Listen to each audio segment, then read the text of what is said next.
Bismillahirrahmanirrahim. Alhamdulillahirabbil alamin. Wassalatu wassalamu ala Rasulillah wa ala alihi wa ashabihi ajma'in.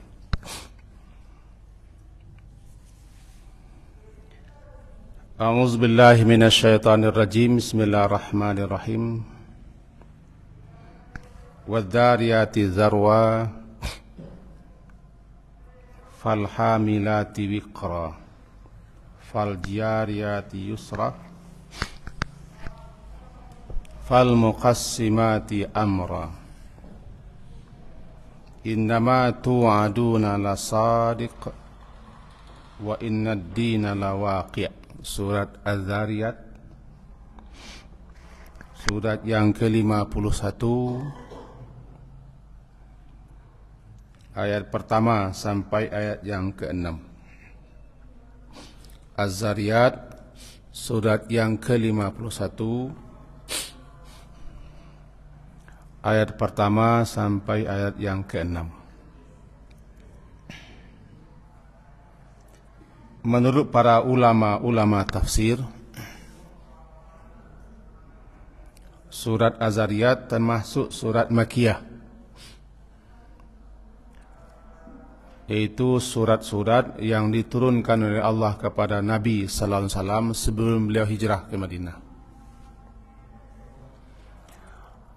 Sementara surat-surat yang Allah turunkan atau ayat-ayat yang Allah turunkan setelah Nabi hijrah ke Madinah disebut dengan Madaniyah. Sekedar untuk mengingatkan ciri-ciri atau tanda-tanda daripada surat Makkiyah, antara lain membicarakan, menyebutkan, menjelaskan tentang pokok-pokok dasar-dasar daripada akidah, keimanan, sekaligus memantapkan, menguatkan atau meneguhkan dalam hati setentangan kemahaesaan, kemahaperkasaan Allah dan adanya kehidupan setelah kematian, yaitu kehidupan akhirat. Kira-kira dalam surat Az-Zariyat itu yang diarahkan. Itu mengarahkan si pembacanya agar siapapun yang membaca, yang memahami, merenungkan surat ini, keimanannya, keyakinannya makin teguh, makin kuat, dengan mengarahkan pikirannya kepada kekuasaan Allah dan kemahaesaan Allah. Satu, diawalilah surat ini dengan sumpah. Allah bersumpah di awal surat sampai kepada ayat yang keempat, berturut-turut. Dalam hal ini para ulama kita, ulama tafsir, berbeda memahami dan sisi pandang mereka. Ada yang menyebutkan ini satu saja, itu sumpah Allah tentang angin. Ada juga yang menyebutkan bukan satu, tapi 4 sumpah. Nah, kita ambil yang nomor 2 ini. Itu Allah bersumpah demi angin. Wadh-dhariyati dzarwa, aku bersumpah demi, menggunakan kasam, demi ad-dhariyat, angin yang menerbangkan debu. Asal katanya zara. Zara artinya menerbangkan, meniup, menghembus. Apa yang diterbangkan, apa yang ditiup oleh angin? Debu-debu. Zarwa memantapkan, mengokohkan, artinya sekuat-kuat terbang. Ini aku bersumpah demi angin yang Allah perintahkan untuk bertiup dengan sekuat-kuat sekencang-kencangnya. Zarwa dengan sekuat-kuat sekencang-kencangnya. Maka jadilah maknanya, aku bersumpah demi angin. Bertiup, karena angin sifat itu bertiup. Jadi yang bertiup, yang menghembus. Demi yang bertiup, yang menghembus sekencang-kencangnya. Apa itu angin? Itu yang pertama. Yang kedua, falhamilati wiqra. Hamila, membawa beban, memikul, juga maknanya mengandung, sehingga perempuan namanya hamil. Sekarang namanya bumil. Bumil, kalau Pak Mil ada. Ini bumil. Ibu hamil. Hamil setahu saya bahasa Arab. Hamil yang mengandung, hamil yang membawa. Ada. Jadi kalau hamilah jamaknya. Demi yang membawa, demi yang mengandung. Apa itu? Ulama-ulama kita menyebutkan di sini awan. Demi awan yang banyak sekali berarak, yang mengandung, yang membawa. Apa yang dibawanya? Wiqra. Wiqra itu beban berat. Karena tidak semua awan, kata para ahli atau ilmuwan, yang mengandung air. Ada awan yang membumbung ke atas, tidak mengandung air. Di sini awan yang mengandung air akan ditumpahkan, dicurahkan untuk menghujani, membasahi bumi. Maka jadilah falhamilat, aku juga bersumpah demi awan-awan yang bertiup, yang berarak, dihembus angin, di mana dia hamilat, dia membawa, dia mengandung wiqra, air. Lama-lama dia jadi berat, jadi hitam, jadi pekat, jadi kelam, runtuh dia. Wiqra. Kalau bahasa orang kampung, rasa keruntuh langit, bangsa berat, kelam. Gambaran seperti itu yang dikehendaki di sini, falhamilati wiqra, demi awan yang berarak, yang bertiup, makin lama makin tebal, makin bergumpal, makin pekat, menghitam, terasa berat sekali. Daripada celah-celahnya turunlah dia hujan. Aku bersumpah demi ini, kata Allah. Aku bersumpah demi ini. Kemudian yang ketiga, isi sumpahnya atau sumpah, faljariyati yusra, jari yang berlayar, yang mengalir. Jara akan mengalir, berlayar mengalir. Jara, yajri. Barangkali sering kita dengar atau kita dengar, tajri min tahtihal anhar, mengalir di bawahnya sungai-sungai. Dan jariyah yang mengalir. Kita sering menyebut sedekah jariyah, sedekah yang terus mengalir. Mengalir pahalanya, balasannya, faedahnya, manfaatnya, gunanya kepada orang yang berwakaf walaupun dia sudah mati. Jariyah, sedekah jariyah yang mengalir. Itulah dia wakaf. Sekarang menjadi jariyat. Jariyat, apa yang jariyat? Apa yang mengalir?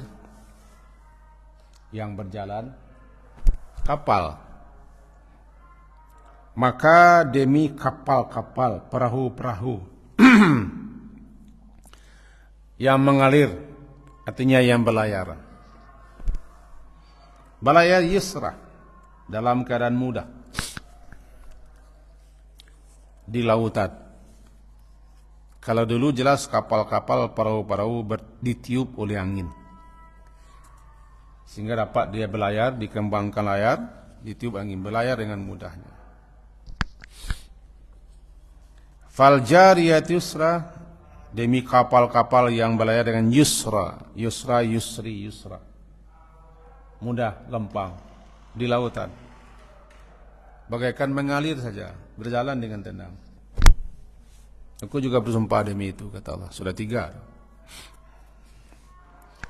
Kemudian yang keempat, fal muqassimati amra, muqassim, qassama, membagi, qassama, membagi, qassama yuqassimu, muqassim, yang membagi, yang membagi-bagi. Sebagaimana kita sebutkan tadi, bahwa aneka sumpah ini, yang keempat ini para ulama kita memahami itu malaikat-malaikat yang diperintah, yang ditugaskan oleh Allah untuk membagi-bagi urusan.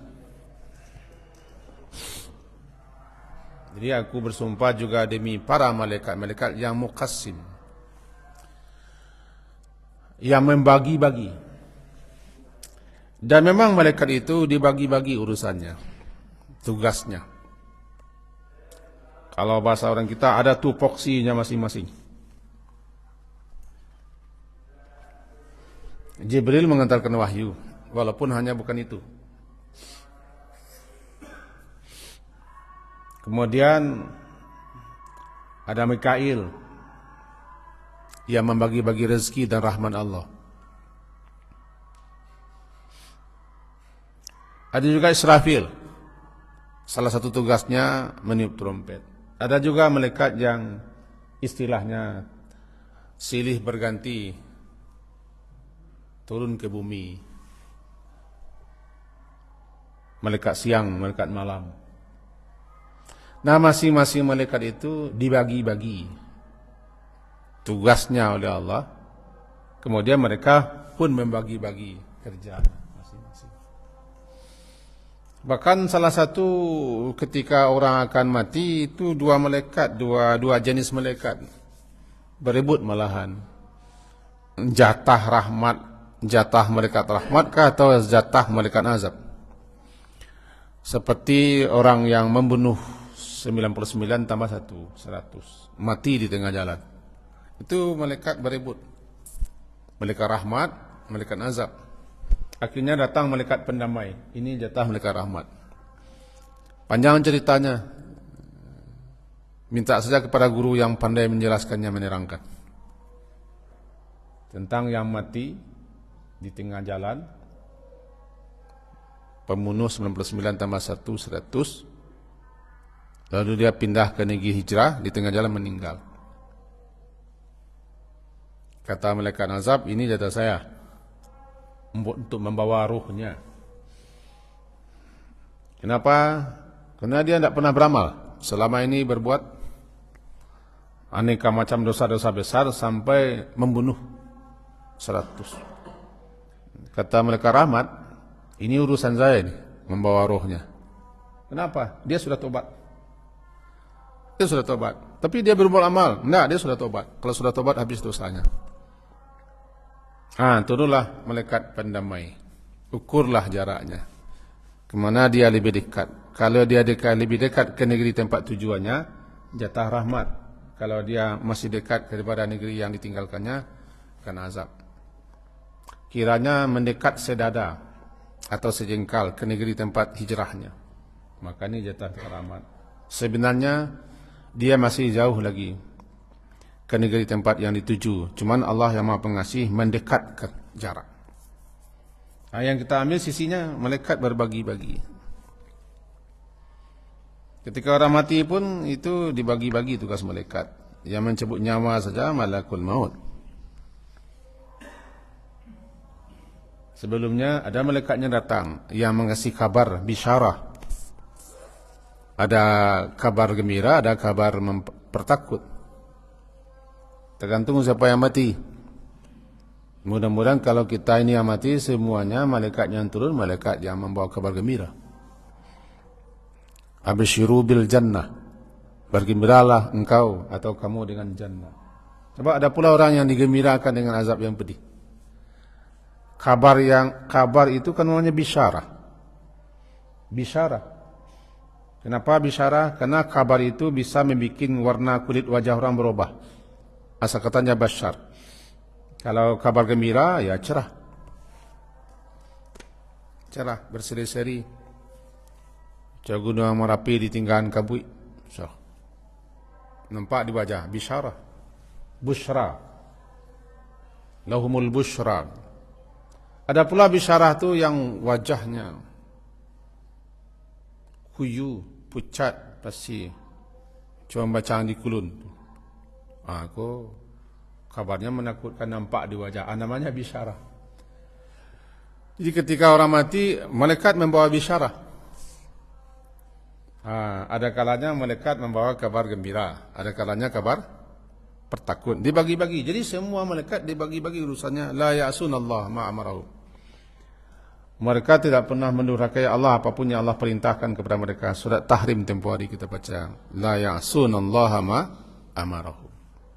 Nah, malaikat yang membagi-bagi urusan sesuai dengan apa yang Allah tugas Allah perintahkan, namanya muqassim. Aku bersumpah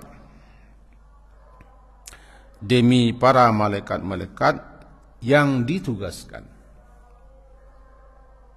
sesuai dengan tugas masing-masing, itu dibagi urusan-urusan mereka masing-masing dan tugas mereka masing-masing. Lebih-lebih yang bertalian dan yang berkaitan dengan kita makhluk Allah, manusia di bumi ini. 4 sumpah. Tadi di antara ulama-ulama kita, sesuai dengan dalamnya ilmu mereka dan sisi pandang mereka, ada yang mengatakan ini hanya satu sumpah berkenaan dengan angin. Demi angin yang menerbangkan debu sekencang-kencangnya, sekuat-kuatnya. Demi angin yang mengarah awan. Demi angin yang meniup, menghembus layar-layar kapal. Demi angin yang menyebarkan berbagai macam hal. Nah, kita tadi menyebutkan pemahaman yang kedua karena lebih kompleks. Artinya 4 sumpah. Sumpah Allah demi angin, Allah bersumpah demi awan, Allah bersumpah demi kapal, Allah bersumpah demi malaikat. Namanya sumpah. Nah, setiap sumpah ada jawab sumpah. Namanya jawab qasam. Ada jawab qasam demi ini, demi ini, demi ini, demi ini. Setelah Allah bersumpah dengan 4 hal itu, apa isi sumpah? Atau jawab sumpah? Itu innama tu'aduna la sadiq. Ini jawabnya. Innama sesungguhnya. Penekanan ini. Sesungguhnya ma tu'aduna, apa yang tu'adunya kepada kamu dijanjikan atau dijanjikan kepada kamu. La sadiq, la benar-benar sadiq, benar-benar pasti, sadiq pasti benar. Sadiq kan sidikun benar, sadiq yang benar. Kata beliau-beliau ahli bahasa dan balaghah, ini sudah sampai kepada tingkat 3 nih. Talabnya ingkari namanya. Pertama sumpah wa demi wa dzariyati darwa. Yang kedua ada inna. Ayat kelima, inna sesungguhnya. Jadi demi sesungguhnya. Yang ketiga la sadik, takkid, la sadik. Tiga. Demi sungguh aku bersumpah, sesungguhnya, benar-benar. Jadi untuk menyatakan bahwa apa saja yang Allah janjikan pada umumnya, lebih khusus setelah kamu mati, Allah yang Maha Kuasa dan Maha Berkuasa, yang mengarak memerintah angin, yang memudahkan menaklukkan kapal-kapal berlayar di lautan luas penuh gelombang dahsyat, atau demi awan-awan yang berarak. Barangkali kita yang naik pesawat tu nampak sekali awan berarak. Kadang-kadang menakutkan, kadang-kadang tiba di hampa udara, itu menakutkan, jatuh ke bawah. Ngomong ke bawah. Jelas sekali kita kerdil yang kecil. Atau demi malaikat-malaikat. Ini kudrahnya. Kudrah Allah. Allah itu kan qadir, muqtadir, yang berkuasa dan maha kuasa. Dia menampakkan kemahakuasaannya dan kemahaperkasaannya serta kemahasannya. Demi itu semua aku bersumpah. Ayat pertama, tengoklah, pandanglah, perhatikan kekuasaan Allah dalam memerintah angin, menguasai angin, menciptakan angin. Berbagai macam angin. Di ayat kedua tentang awan. Dikata awan itu kan penghias langit saja. Rupanya di ilmuwan, orang-orang ilmiah, panjang penjelasan dan uraiannya. Terkagum terpana kita membaca karya ilmiah mereka, apalagi disangkutkan dengan ayat-ayat. Begitu juga kapal-kapal. Semenjak daripada sampat atau raki, ada yang mengapung dia. Itu bukan manusia yang ciptakan hukum. Kata orang hukum alam. Atau siapa penemu seperti itu, dibuatnya hukum, dinisbahkan kepada penemunya. Ada hukum Pascal, ada hukum macam-macam. Dan semuanya Allah yang menentukan. Demi awan, demi kapal, demi malaikat-malaikat, itu kudrah Allah. Aku bersumpah dengan itu semua. Perhatikanlah, pikirkanlah, renungkan betapa Dia Maha Kuasa, Maha Perkasa, Maha Esa. Nah, apa yang dijanjikan kepada kamu, hai manusia khususnya, la sadik, benar-benar sadik. La itu sungguh, la sadik, la sungguh, sadik benar itu. Tidak bergerah-gerah gitu. Aku bersumpah bahwa kamu setelah mati akan hidup. Diciptakan jasadmu pas seperti semula, tidak kurang tidak lebih. Bala qadirina ala an nusawwiya banana. Dia tu qadir, berkuasa untuk kembali menyusun jari jemari, ruas-ruas dan sidik jarinya lagi. Ya, qadir. Menghidupkan lagi, ciptaan jasad baru. Kemudian kamu dipanggil, dihimpun, dikumpulkan di mahsyar, dihadirkan semuanya dalam suatu tempat yang sangat luas, sangat lapang, menunggu menanti untuk dihisab. Kemudian dimulai sidang perkara, diadili, ditanyai, didatangkan saksi-saksi, diunjukkan bukti-bukti, lalu diminta pertanggungjawaban. Dibagikan kitab-kitab, lalu ditimbang amal, kemudian di pembalasan, semuanya sadik. Ada telaga Nabi, ada sirat, ada neraka, ada nanti namanya kantara, ada lagi al-araf, ada di surga, ada macam-macam, semuanya sadik. Apa yang dia janjikan kepada kamu semuanya yang telah disampaikan oleh Rasul kami Muhammad SAW tentang kepastian hidup kembali dan seterusnya itu la sadik, pasti.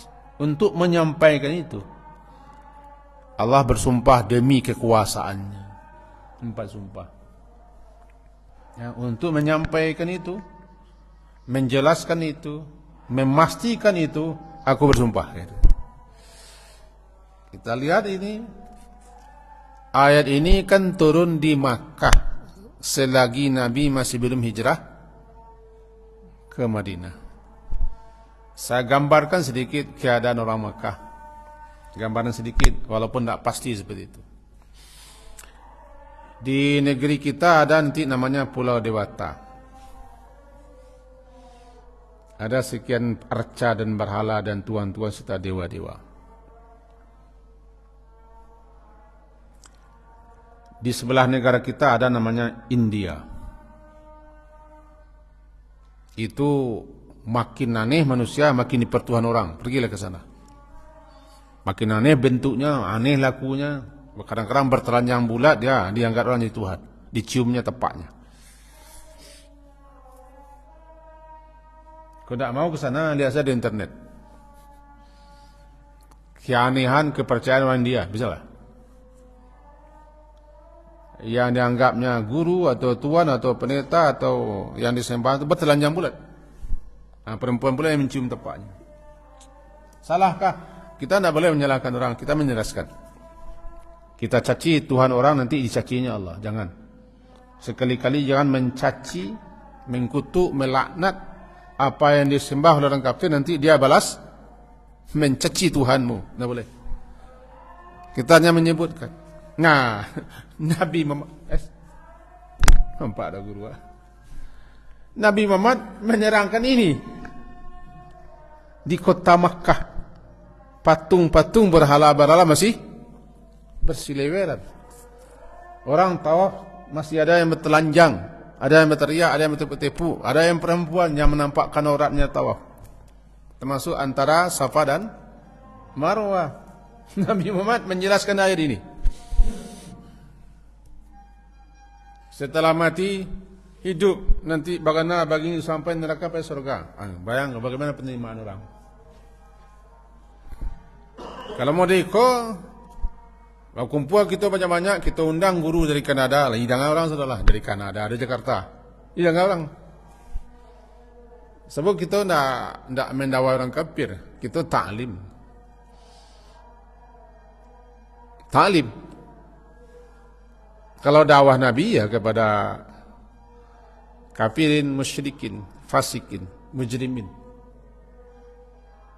Seterusnya kepada orang wasaniin, para penyembah-penyembah berhala.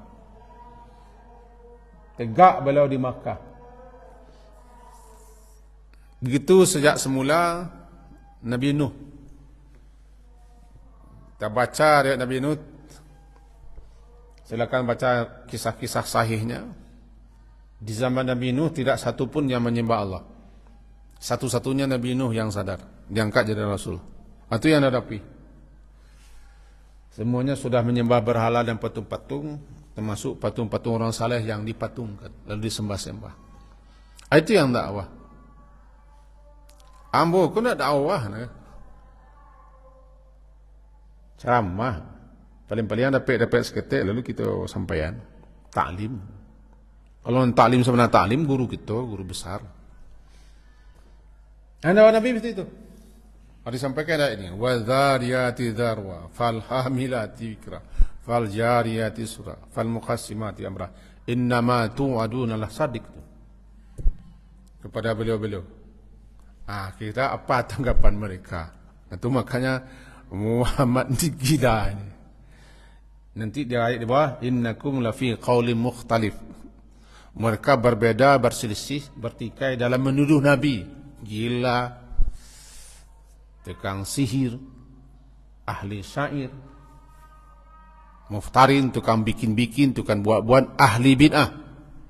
Nabi-nabi itu ahli bid'ah. Wa ma kuntu bid'an minar rusul. Saya tidak ahli bid'ah. Sebelum. Sebab yang bid'ah tu mengada-ada. Membikin-bikin ajaran baru. Nabi Muhammad tuduh ahli bid'ah. Kau bid'ah Muhammad. Jadi manusia yang paling tuduh bid'ah siapa? Nabi, Rasul. Ayat, ya ayat lah. Ayat. Karena beliau membawa ajaran baru. Berbeda dengan yang sudah biasa. Tuduh Nabi. Ayat ini sampaikan. Nah, dalam surat An-Naba, amma yatasa'adun anin naba'il azim alladhi hum fihi mukhtalifun. Di mana duduk, di mana bertemu, di mana kesempatan, mereka itu yang mereka bicarakan. Muhammad mengatakan bagana begini, heboh di mana duduk, di mana bertemu. Bertemu dengan orang mukmin yang seketika itu tidak berapa orang mukmin, mereka lontarkan aneka macam pertanyaan yang sifatnya mengolok-olok, mengejek, menghina, mencaci maki. Mukhtalif. Amma tentang apa mereka saling tanya bertanya satu sama lain. Termasuk bertanya-tanya kepada orang yang mereka rendahkan, yaitu pengikut Nabi Muhammad. Anin naba, setentangan an-naba, berita yang sangat viral, heboh besar. Heboh tuh ketika Nabi mengatakan setelah mati hidup, heboh. Aneh karena adalah ketika itu apa namanya ini, Android ini viral. Pilar ya, pilarnya. Aneh kan itulah ada apa? Heboh. Itu di mana ketemu tokoh-tokoh itu yang dibicarakan itu. Alladzi hum fihi mukhtalifun. Kalla. Untuk itu perlu pakai sumpah. Tengoklah, perhatikanlah tanda-tanda yang menunjukkan kemahakuasaan, kudrah Allah. Ini kan kudrah Allah nih. Secara sederhana saja lihatlah angin yang bertiup. Bagi mereka jelas itu. Lebih-lebih ketika tiba di badai. Semenjak dulu badai kan sudah ada juga di Arab Saudi, bukan hanya kemarin. Beliau kadang-kadang kalau apa yang terjadi di Arab Saudi, badai pun dikaitkan dengan kiamat. Apapun yang terjadi di Arab Saudi langsung saja menjadi momen kaji kiamat. Tanda kiamat, tanda kiamat. Pada badai sudah ada semenjak dulu. Zaman Umar bin Khattab saja badai api malahan. Sampai-sampai beliau kirokkan apa? Ambil jubah ke tepi Madinah, beliau kibaskan gitu. Maka badai api yang sangat panas membakar itu pergi. Itu kekuatan iman seorang Umar bin Khattab. Sebagaimana pernah gempa terjadi di Madinah, dihantamkannya kaki atau tongkatnya, tenang dia. Itulah Umar. Sebagaimana Umar pernah mengirim surat kepada Sungai Nil agar memerintahkan dia mengalir lagi, mengalir dia. Umar ini tidak ada lagi. Yang ada Umar-Umaran. Kekuatan apa? Kekuatan takwanya. Jadi badai sudah ada. Nah, mereka orang-orang Arab itu kalau terjadi badai, tahu mereka badai pasir namanya. Secara sederhana lihatlah kalian badai itu, angin yang bertiup. Allah bersumpah. Dia pencipta, pengatur itu bersumpah demi itu. Itu kekuatannya, itu kekuasaannya, itu tandanya. Demi angin yang Zariati zarwa. Di kita, di negari kita ko gemah rifah luh jinawe, entah artinya pada tu. Negeri kita negeri yang sekeping tanah surga dicampakkan ke dunia, tongkat dan batu bisa jadi tanaman. Pucuk daun dalidi saya tercampak di becek-becek tumbuhnya.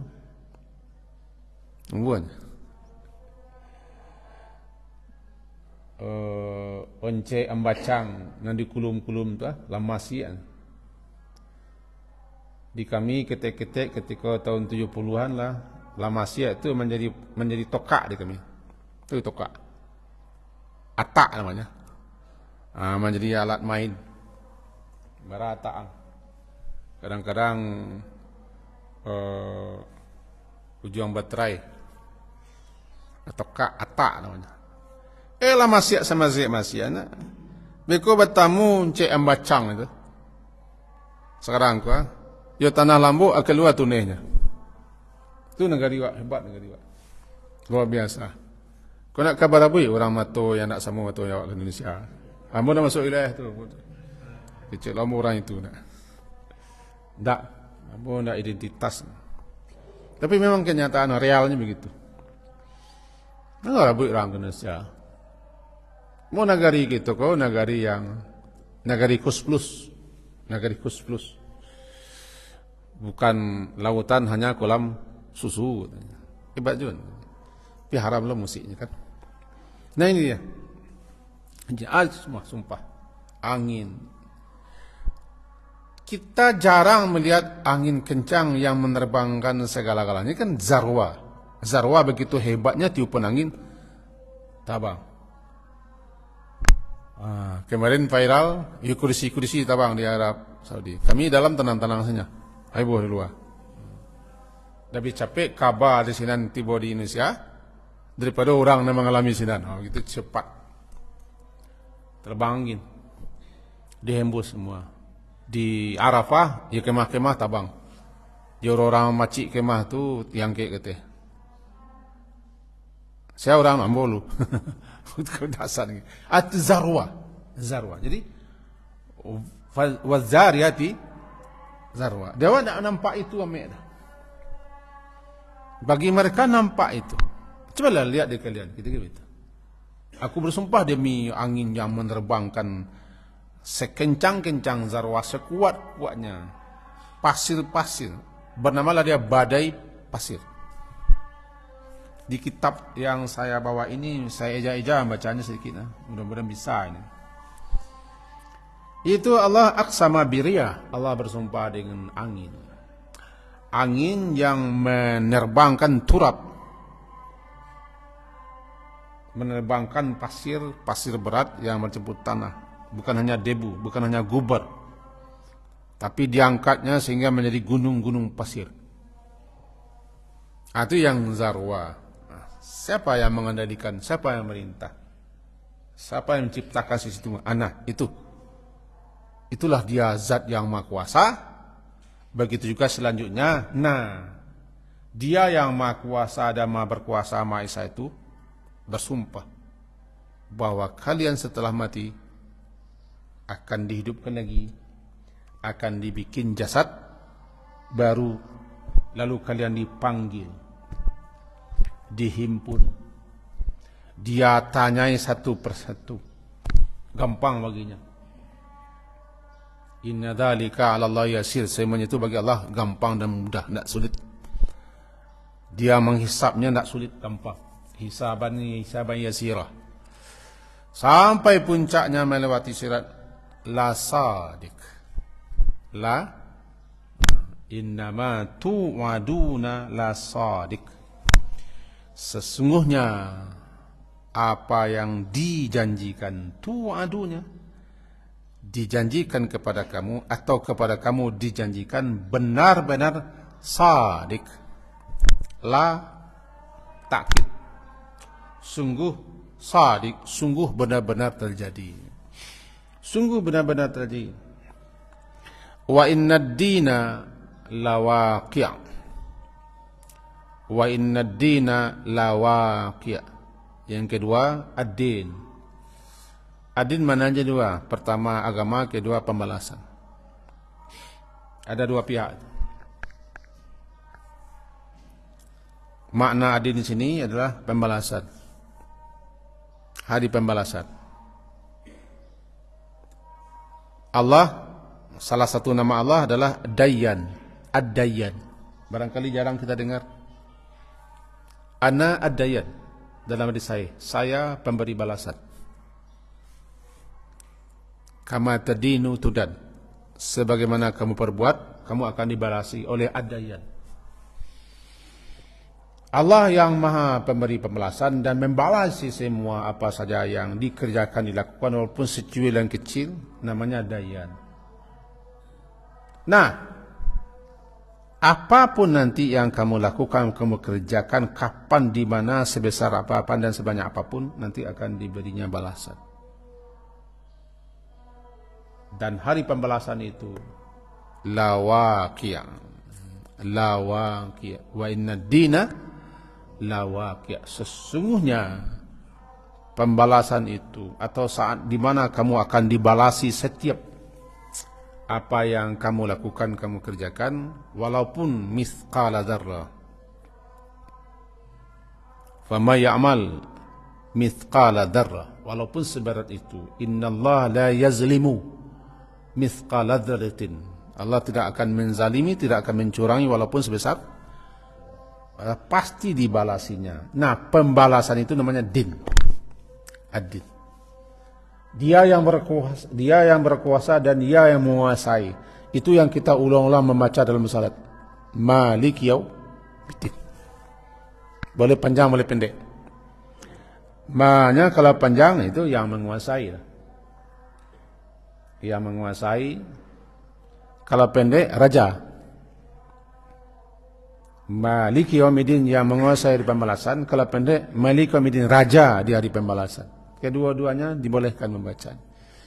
Andaikan terdengar imam nanti kita membaca pendek, jangan sampai baca subhanallah pula belakang atau perbaiki.